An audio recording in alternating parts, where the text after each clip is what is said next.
Welcome to our pesto pasta recipe guide. Today we will be making a delicious and fresh pesto pasta from scratch. It's a simple yet flavorful dish that combines fresh basil, Parmesan cheese, garlic, and toasted nuts blended into a rich pesto sauce.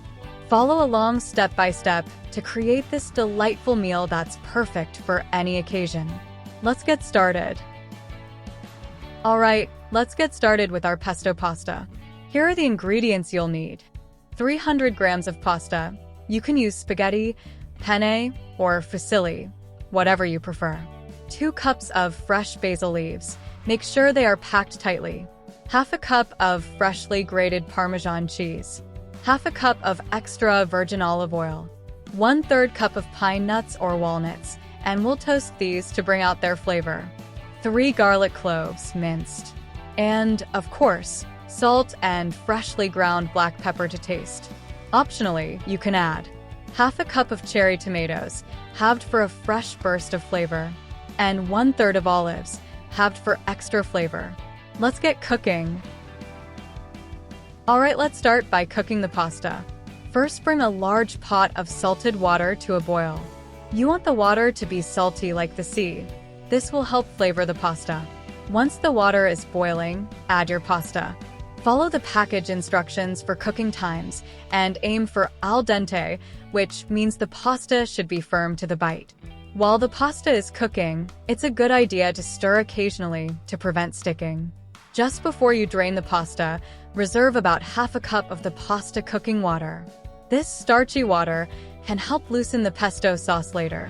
Finally, drain the pasta well. Now you're ready to move on to the next step. While the pasta is cooking, let's prepare the pesto. First, grab your food processor. Add the fresh basil leaves, freshly grated Parmesan cheese, toasted pine nuts or walnuts, and the minced garlic cloves. Now pulse the ingredients together until they are finely chopped. You want a coarse, crumbly texture at this stage. Now, let's gradually add the olive oil to our pesto. With the food processor running, slowly pour the extra virgin olive oil in a steady stream. This helps to emulsify the pesto, making it smooth and creamy. Keep processing until the mixture is well combined and smooth. You may need to stop and scrape down the sides of the bowl once or twice. Finally, season your pesto with salt and freshly ground black pepper to taste. Give it one last pulse to mix everything together. And that's it. Your pesto sauce is ready. Now, let's combine the pasta and pesto.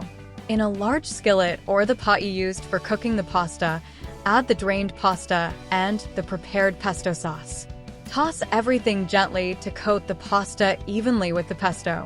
If the sauce is too thick, add a bit of the reserved pasta water, a little at a time, until you reach the desired consistency.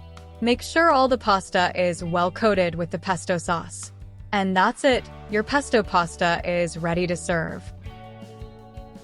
For the final steps, if you like, add the halved cherry tomatoes and olives to the pasta. Toss gently to combine, ensuring the tomatoes are evenly distributed throughout the pasta.